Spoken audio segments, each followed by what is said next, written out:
김정은의 주치의와 그 가족의 탈북 소식에 평양은 그야말로 초토화되었습니다. 북한은 사력을 다해 이 사실을 은폐하기에 급급했지만 이미 전 세계의 민낯이 까발려진 뒤였습니다. 그 이유는 주치의가 목숨 걸고 가져온 이 자료가 이미 만천하에 공개되었기 때문입니다. 이에 북한 종말 신호 떴다라는 전망까지 곳곳에서 터져나오고 있는 상황입니다. 그가 가지고 온 이 자료가 무엇이기에 북한이 이토록 벌벌 떨며 몸을 사리는 걸까요?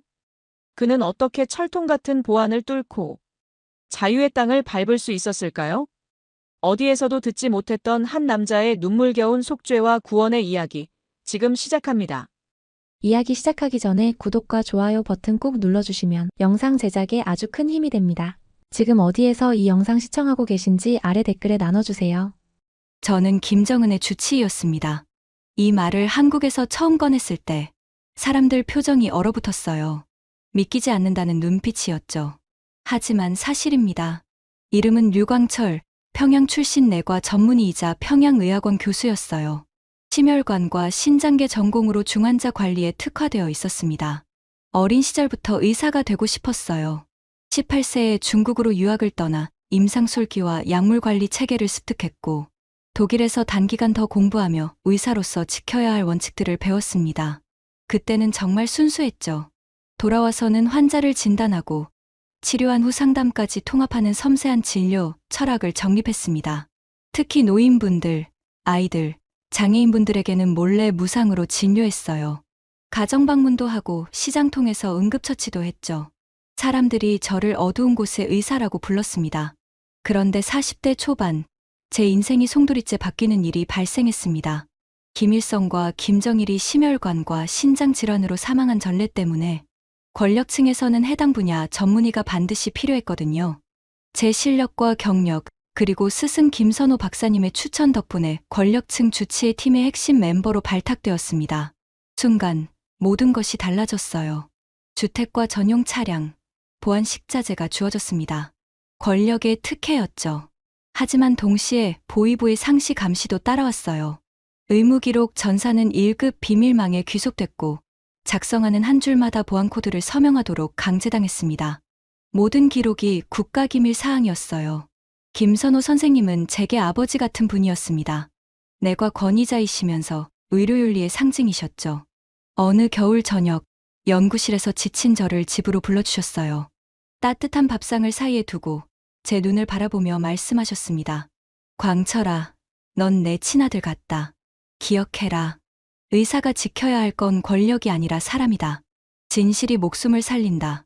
짧은 한 끼였지만 그 순간은 제 가슴에 친아버지의 빈자리를 대신하는 평생의 울림으로 새겨졌어요. 진실은 사람을 살린다는 좌우명이 제 내면 나침반이 되었습니다. 하지만 동시에 김선호 선생님은 권력 의료 체계의 부조리를 자주 언급하셨습니다.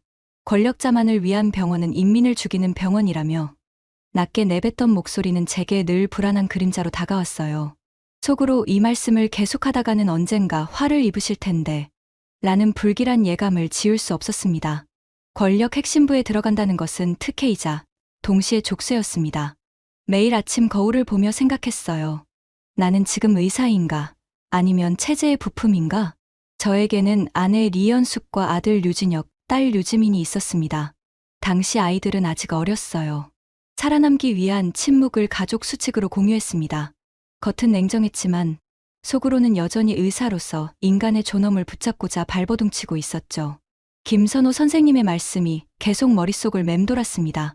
진실은 사람을 살린다. 하지만 그 진실을 말할 수 있는 곳은 점점 줄어들고 있었어요.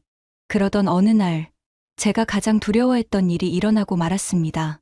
어느 날 갑자기 김선호 선생님이 반영명 음모 혐의로 체포됐다는 소식이 들려왔어요. 머리가 하얘졌습니다. 그분이 무슨 잘못을 했다는 건지 도무지 이해할 수 없었죠. 며칠 뒤 체육관 공개재판장에 참석하라는 명령이 떨어졌습니다. 가슴이 철렁 내려앉았어요. 수천 명의 군중이 동원되어 정해진 자리에 앉아 있었습니다. 그 광경만으로도 등골이 오싹했죠. 무대 위에 선 김선호 선생님의 모습을 본 순간 숨이 막혔습니다. 죄목판 앞에 서 계셨고 서방의학 찬양, 사상오염이라는 문구가 붉게 새겨져 있었어요. 이미 형량은 결정된 분위기였습니다. 선생님의 얼굴은 초췌했지만 눈빛만은 여전히 굳건했어요. 판결은 불과 몇 분 만에 끝났습니다. 총사령이라는 말이 확성기를 타고 체육관에 울려 퍼지는 순간 온몸에 피가 거꾸로 솟구쳤어요. 군중은 일제히 준비된 구호를 외쳤습니다. 누구도 울거나 눈을 돌리지 않았죠. 더 끔찍한 건 그 다음이었습니다. 선생님의 아내와 어린 두 자녀가 함께 끌려나와 총구 앞에 세워진 거예요. 가족 전체가 처형당하는 순간을 정면으로 보도록 강요받았습니다. 그 순간 목구멍 깊숙한 곳에서 역한 구토가 치밀어 올랐습니다. 하지만 표정 하나 변할 수 없었습니다. 그곳에서 눈물은 곧 반역의 표시였거든요.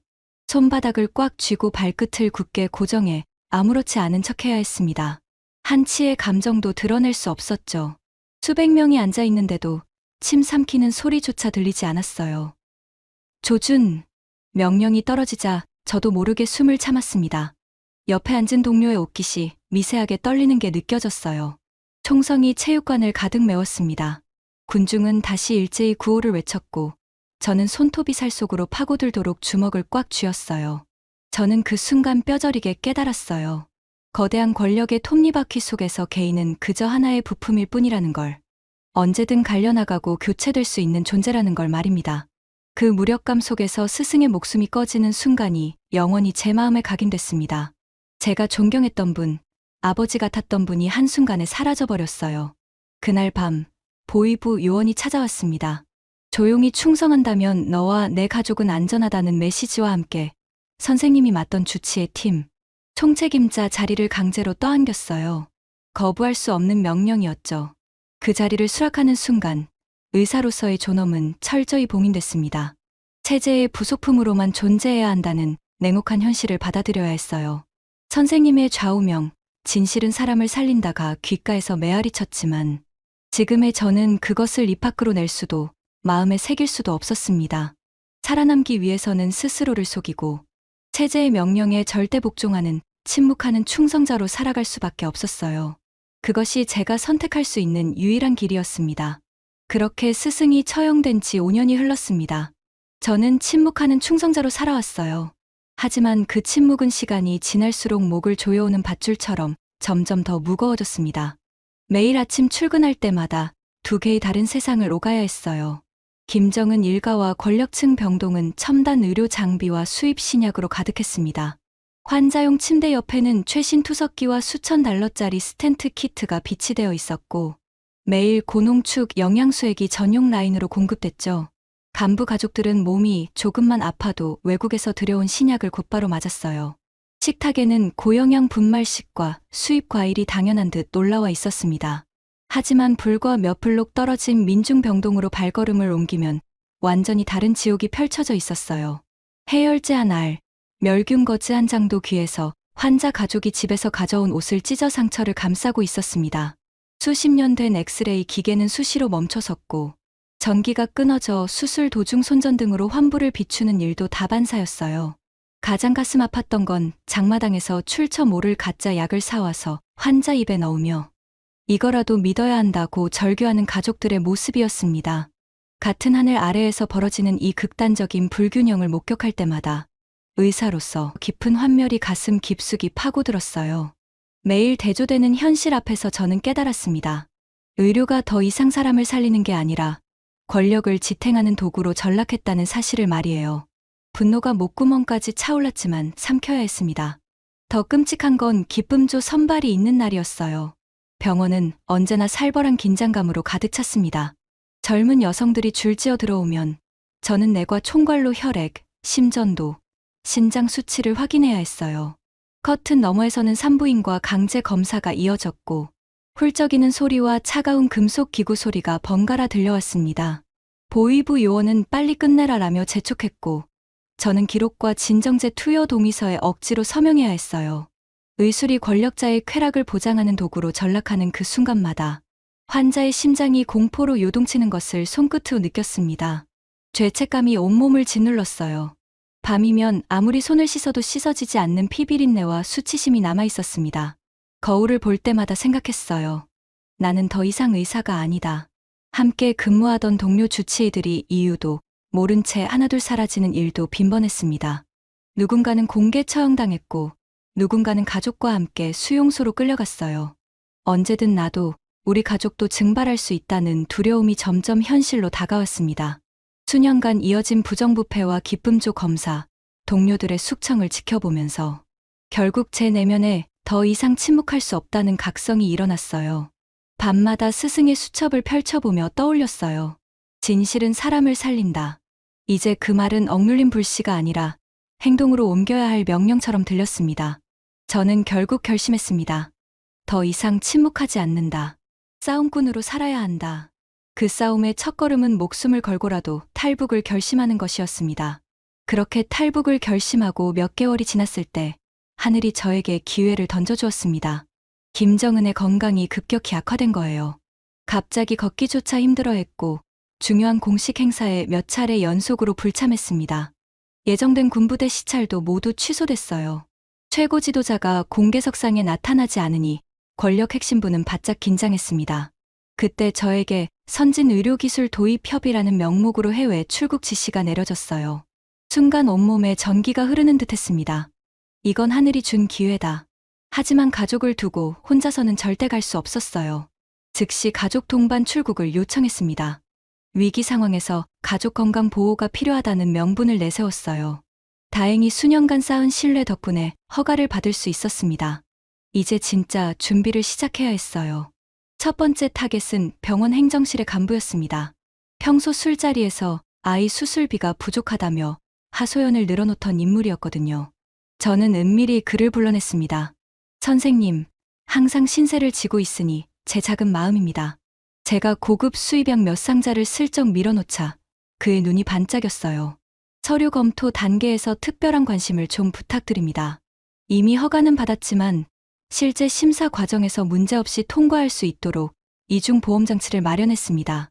그는 주위를 살피더니 작은 목소리로 말했습니다. 걱정 마십시오. 제가 담당자한테 특별히 부탁해 놓겠소. 아무 문제 없이 진행될 겁니다.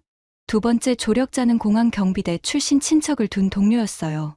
그 역시 권력 파벌에서 밀려난 비주류였습니다. 저는 그에게 달러 뭉치와 스위스제 시계를 건네며 속삭였어요. 출국 당일 검색이 느슨한 시간대를 알려주십시오. 오후 3시에서 4시 사이가 교대 시간이라 가장 안전할 겁니다. 현지에서도 협력자를 준비해 둘 테니 염려 마십시오. 그가 시계를 주머니 깊숙이 감추며 답했습니다. 이 모든 과정을 지켜보면서 저는 체제의 썩어빠진 허점을 똑똑히 목격했어요. 뇌물 몇 하발로 충성심이 흔들렸습니다. 파벌 갈등에 밀려 설 자리를 잃은 간부들의 불만을 교묘히 이용해 위조된 허가 서류와 내부 협력자 네트워크를 완성해 갔어요. 가족들에게는 단 한 가지만 반복해 주입했습니다. 아무 일도 없는 듯 행동해라. 숨죽이지도 말고 죄인처럼 눈을 피하지도 마라. 아내 리연숙의 손이 미세하게 떨리는 걸 느꼈지만 그녀는 고개를 끄덕였어요. 아이들 진혁이와 지민이도 긴장한 표정이었지만 아무 말 하지 않았습니다. 준비는 모두 끝났습니다. 이제 남은 건 가족을 살리고 북한의 민낯을 세상에 알리기 위한 목숨건 여정뿐이었어요. 제 심장이 고동치기 시작했습니다. 수십 년간 억눌려 있던 진실이 드디어 세상 밖으로 나갈 수 있는 때가 다가오고 있었습니다. 드디어 출국 당일이 왔습니다. 평양공항에서 출국 수속을 밟는 동안 온 가족이 긴장해 있었어요. 다행히 미리 준비해둔 협력자들 덕분에 별다른 문제 없이 통과할 수 있었습니다. 해외 공항에 도착한 순간 저는 등골에 차가운 기운이 흐르는 걸 느꼈습니다. 활주로에 북한 대사관 차량이 대기하고 있었고 보위부 요원들이 그림자처럼 저희를 감시하고 있었어요. 그들의 시선이 온몸을 훑어내리는 듯했습니다. 가족들의 손을 꽉 잡고 태연한 척 걸었지만 손바닥은 이미 땀으로 젖어 있었어요. 대사관에 도착하자마자 깨달았습니다. 이곳은 피난처가 아니라 또 다른 감옥이었어요. 건물 구석구석마다 감시 카메라가 도사리고 있었고 보위부는 제 통화 한마디, 화장실 가는 것까지 샅샅이 기록했습니다. 숨 쉬는 것조차 감시당하는 기분이었어요. 하지만 미리 준비해둔 계획이 있었습니다. 동료가 연결해준 현지 협력자와 접촉해 은밀히 대사관 지하 통로로 빠져나오는 계획이었죠. 밤 10시, 약속된 시간에 협력자가 나타났습니다. 최영민이라고 합니다. 모든 준비가 끝났어요. 안전한 은신처로 안내해드리겠습니다. 처음엔 별 문제 없이 따라갔습니다. 그런데 이동 중에 뭔가 이상한 기운이 느껴졌어요. 최영민이 자꾸 휴대폰을 확인하더니 갑자기 발걸음이 느려졌습니다. 잠시만 기다려주세요. 앞쪽 상황을 확인해 보겠습니다. 그가 모퉁이 뒤로 사라지더니 작은 목소리로 누군가와 통화하기 시작했어요. 저는 몰래 다가가서 엿들었습니다. 네, 맞습니다. 특급 인사가 움직이고 있어요. 지금 위치는. 그 순간 머리가 멍해지면서 다리에 힘이 빠졌어요. 우리를 팔아넘기려 하고 있다. 저는 재빨리 가족들에게 손짓했습니다. 이쪽으로 뛰어, 어서. 배신자가 통화를 마치기 전 저희는 다른 골목으로 급히 몸을 숨겼어요. 어둠 속에서 숨을 죽이고 있는데 몇 분 뒤 보이부 차량이 요란한 소리를 내며 우리가 있던 곳으로 들이닥쳤습니다. 다행히 간발의 차로 위기를 피할 수 있었죠. 나중에 알게 된 사실이지만 최영민은 제가 기쁨조 검사 총괄이었다는 사실을 뒤늦게 알게 된 거였습니다. 자신의 여동생이 그 검사에 끌려갔던 경험 때문에 마지막 순간 저를 배신한 거였어요. 우리는 밤새 골목길을 돌아다니며 숨어야 했어요. 협력자 없이는 움직이기가 너무 위험했거든요. 새벽이 되어서야 택시를 잡고 국제공항으로 향할 수 있었습니다. 차 안에서도 뒤를 계속 돌아봤어요. 혹시 따라오는 차량이 있나 싶어서 말이죠. 이제 마지막 관문이 남아 있었습니다. 국제공항이었어요. 배신자의 밀고로 게이트 보안이 강화된 상황이었습니다. 검색 요원이 저희 가족의 여권을 유난히 오래 들여다보며 동료들과 시선을 주고받았어요. 아이들의 어깨가 굳어졌고 아내의 손끝에서 차가운 땀이 흘러내렸습니다. 진혁이가 작은 목소리로 아빠 라고 불렀지만 저는 손짓으로 조용히 하라고 했어요. 추가 확인이 필요합니다. 2차 심사실로 동행해 주시죠. 그 순간이었습니다. 저는 미리 준비해둔 국제학회 자료와 초청장 복사본을 꺼내 들었어요. 겉표지에는 학회 로고와 일정표, 의학 논문 제목이 선명했습니다. 누가 봐도 정상적인 학술 행사 자료였죠. 요원이 자료와 여권 이름을 한참 대조하더니 머뭇거렸습니다. 그 몇 초가 영혼처럼 길게 느껴졌어요. 가십시오. 드디어 손짓이 나왔습니다.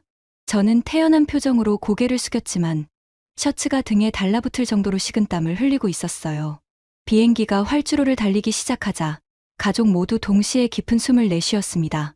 창밖으로 점점 작아지는 불빛들을 보며 지난 세월의 굴레가 하나씩 떨어져 나가는 기분이었어요. 한국 공항에 착륙한 뒤 입국 심사대를 지나면서 여권에 도장이 찍히는 찰칵 소리가 들렸습니다. 그 소리와 함께 온몸의 긴장이 풀어졌어요. 드디어 한국 땅을 밟았습니다. 하지만 아직 안심하기는 이른 시점이었어요. 인천공항에서 입국 심사를 마치자마자 공항 상주 국정원 직원이 조용히 다가왔습니다.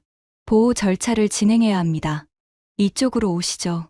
그의 말투는 부드러웠지만 단호했어요. 저희는 일반 승객들과는 다른 보호 동선으로 이동했습니다. 이제부터는 일반인이 아닌 탈북자로 분류된 거였어요. 이동하는 도중에 유리창 너머로 공항 의료센터 24시간 운영이라는 안내판이 보였습니다. 저는 발걸음을 멈추고 그 글자를 다시 한번 읽어봤어요. 저런 곳이 공항에도 있습니까?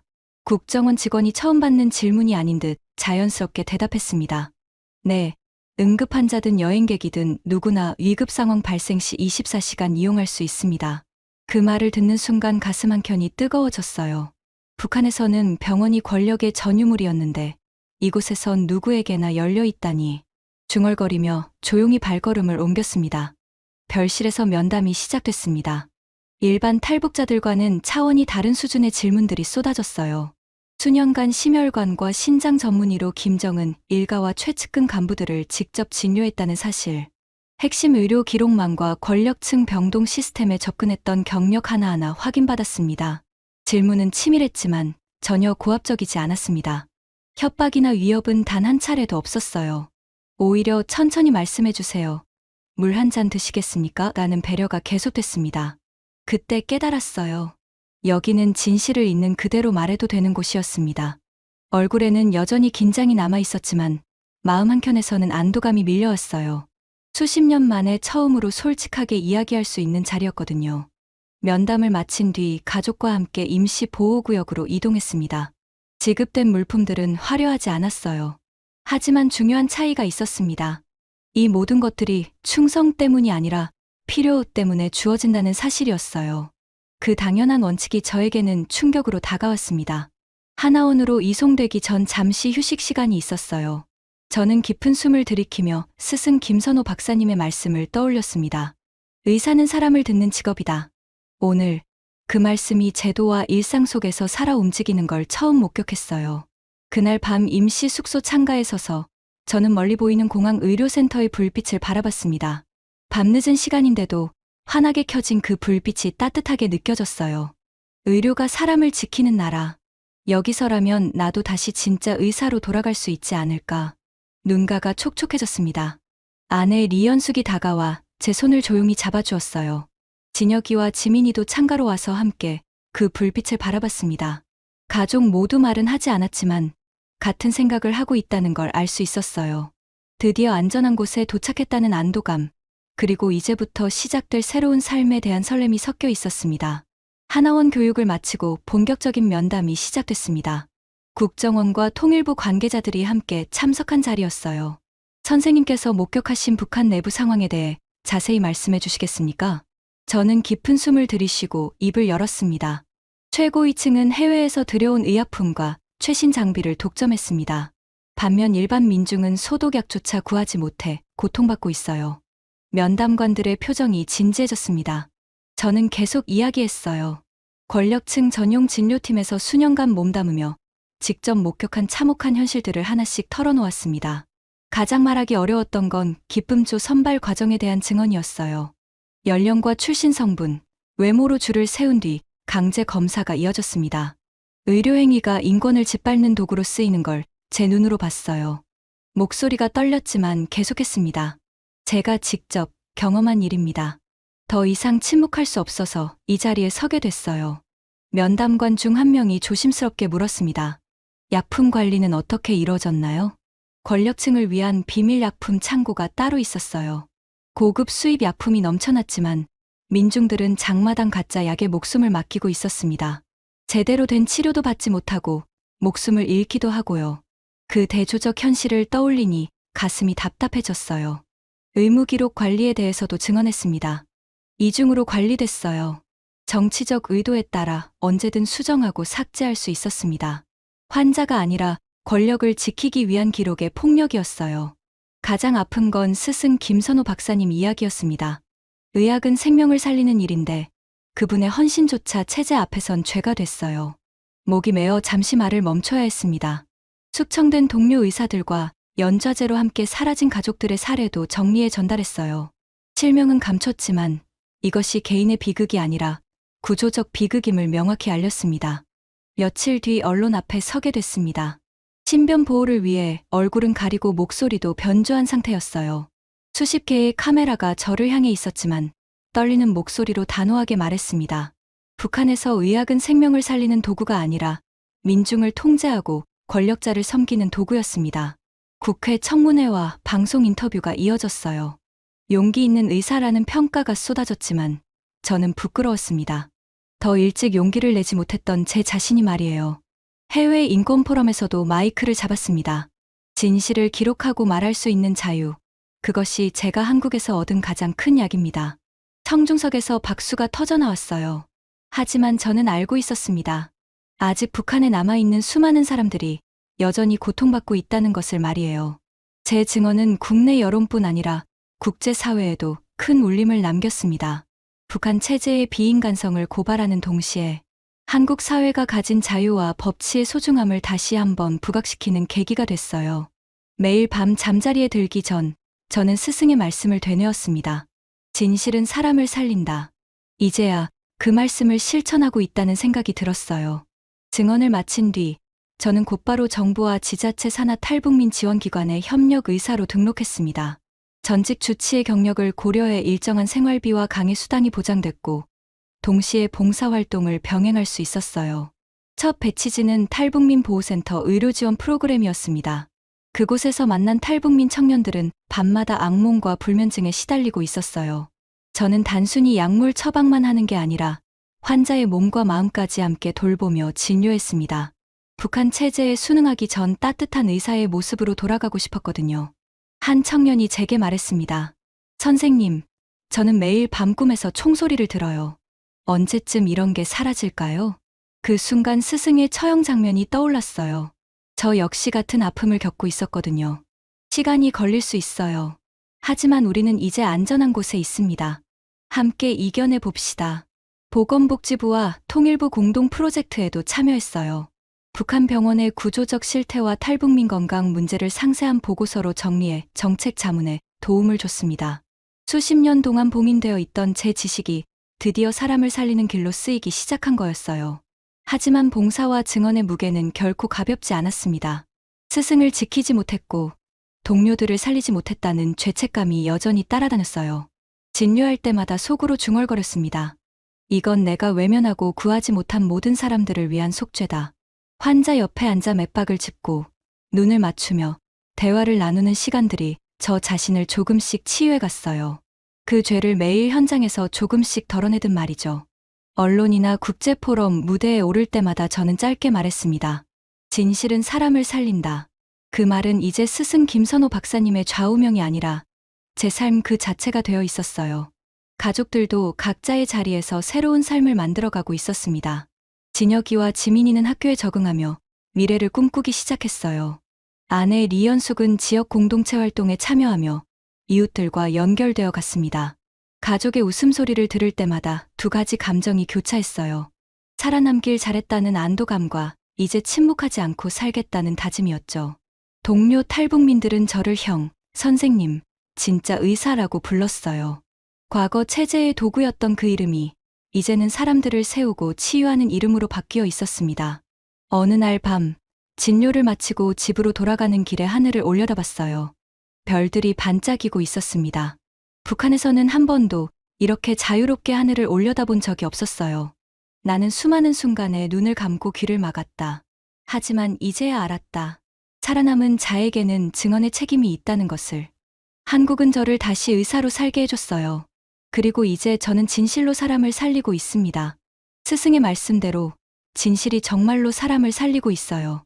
오늘 여러분께 들려드린 이 이야기가 감동을 드렸다면 좋겠습니다. 한국인으로서 자부심을 느끼실 수 있었다면 더욱 기쁘고요. 다음에 더 좋은 이야기로 다시 찾아뵐 수 있도록 구독과 좋아요 버튼을 눌러주세요. 여러분의 관심과 사랑이 더 좋은 콘텐츠를 만드는 원동력이 됩니다. 감사합니다.